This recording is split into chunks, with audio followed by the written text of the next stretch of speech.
YouTube, what's going on, and welcome to the 29th episode of my FIFA 16 Boca Juniors career mode. In today's episode, we're going to be playing some Barclays Premier League games along with the Champions League semifinal tie against Barcelona. So a really big episode today, and we do start off with a game against Sheffield Wednesday in the Barclays Premier League. I did take a little bit of a break from YouTube as I did need to get a new microphone, which I hope you guys can tell the difference in my audio quality. Hopefully it's sounding a lot better as I did just get a Blue Yeti microphone. Should help the audio quality a lot in my future videos, but we go into the game against Sheffield Wednesday. Not a lot happened in the first half, but Sheffield Wednesday came on the attack in the second half. It's McGowan giving it through to May. May's pass gets intercepted by Collazo, who's gets tackled, and eventually the shot does go wide. Now May's on the attack again. He will lose out right here as this is going to fall to Toby Alderweireld. His pass is intercepted by May. May running down the wing is going to whip it across to Hutchinson, who somehow wins the header, and Sheffield Wednesday take a shock lead over Boca Juniors right here. So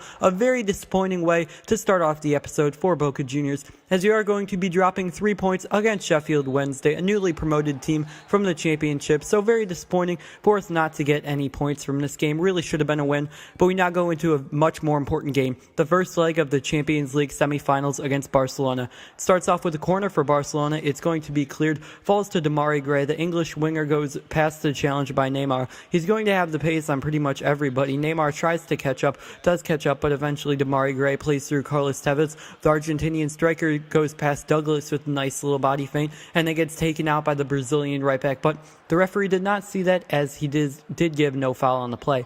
Demarai Gray would now run down the wing against Douglas, the man who just tackled Carlos Tevez. He does a ball roll against him, whips in a triple tap cross to Paulo Dybala, and the Argentine striker slots it into the back of net, giving us the lead over Barcelona, making it Boca Juniors 1 and Barcelona 0. So a great away goal for us at the Camp Nou.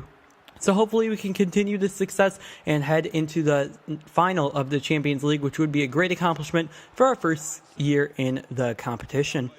We would have a chance, actually Barcelona would have a chance, but would be saved, and that would be the end of the game. So a fantastic victory over Barcelona, getting the away goal and also keeping a clean sheet against them was huge. And now we go into a game against Chelsea where I would be playing my backup squad, as I did feel like the Champions League was a much more important and achievable aim than the Barclays Premier League was this season. I still felt like our backups had a chance to compete against Chelsea, but that faith in them would go down a little bit as Ramirez would go through in the 16th minute, scoring goal past our goalkeeper Willy Caballero, making it Chelsea 1 and Boca Juniors 0. Ruben Loftus-Cheek, the Chelsea man in real life, plays through Lucas Romero. Romero against Kurt Zuma goes right around him with a nice move. It's Lucas Romero firing this shot, and goalkeeper Thibaut Courtois has no chance right there as Boca Juniors does go up 1-0 over Chelsea. So a great goal by our Argentine midfielder, and it's also great to see that a Chelsea player in real life, Ruben Loftus-Cheek, is making efforts and doing some great things against his team in real life that did sell him to Boca Juniors.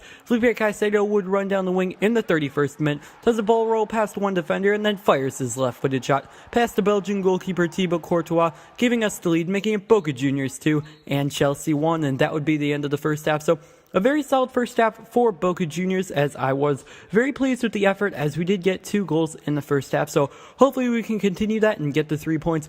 But Chelsea would have an attack at the start of the second half. Their first shot gets blocked. It falls to Cesar Azpilicueta, who plays through Willian, who I don't know how he did not finish that. It was a great save by Willy Caballero to keep it at 2-1. Chelsea had another attack. It's Oscar, a man who seems to always score against us on the ball right now. Plays through Ramirez. Ramirez, the goal scorer, plays through Oscar, and the Brazilian duo link up for another Chelsea goal, making it Chelsea 2 and Boca Juniors 2, as Oscar has probably scored maybe about 8 to 10 goals against us this series, but Lucas Romero gets played through by a through ball from Carlos Tevez, and Lucas Romero fires a near post shot past Thibaut Courtois. The goalkeeper probably should have done better right there, but nonetheless we are up 3-2, and now Felipe Caicedo sees Jonathan Caleri. Caleri can run past Ivanovic. It's Caleri versus Courtois, and Caleri hits the post. A great effort by our Argentine striker, but unfortunately the post did deny Caleri his first goal of the game, and in ensuring the 3 points, but we do get the 3 points nonetheless. So a great victory over Chelsea with a mostly backup side. But now we go into the very important game of today's episode. It's against Barcelona. Paulo Dybala is persistent and intercepts a pass from Jerome Boateng. Dybala fires a left-footed finesse shot past the Barcelona goalkeeper, giving us the 1-0 lead in this game and the 2-0 lead in the tie. So Barcelona would need to score 2 goals if they were going to be going through in this tie. Dybala running through in the 45th minute. Dybala fires a near post shot, and I don't know how he squirts this into the bottom corner. A great finish by our Argentine striker, extending the lead to Boca Juniors 2 and Barcelona 0 on the night, and Boca Juniors 3, Barcelona 0 on aggregate. Barcelona would have an attack to start the second half. It's Messi on the ball, playing through Sergio Busquets. Busquets on the ball, fires a shot, but unfortunately for Barcelona, his shot is denied by Willy Caballero. Barcelona had another attack, as this is going to be Sergio Busquets playing through Luis Suarez, who gives up to Rafinha, gives up to back to Suarez, and Luis Suarez fires a shot past Willy Caballero, giving Barcelona a slight glimmer of hope in this game, but that hope would quickly be turned away as Boca Juniors would win this game and advance to the finals of the Champions League. And that will wrap it up for this episode of the Boca Juniors Career Mode. If you enjoyed, make sure to leave a like and also subscribe for more Boca Juniors Career Mode and other FIFA 16 content.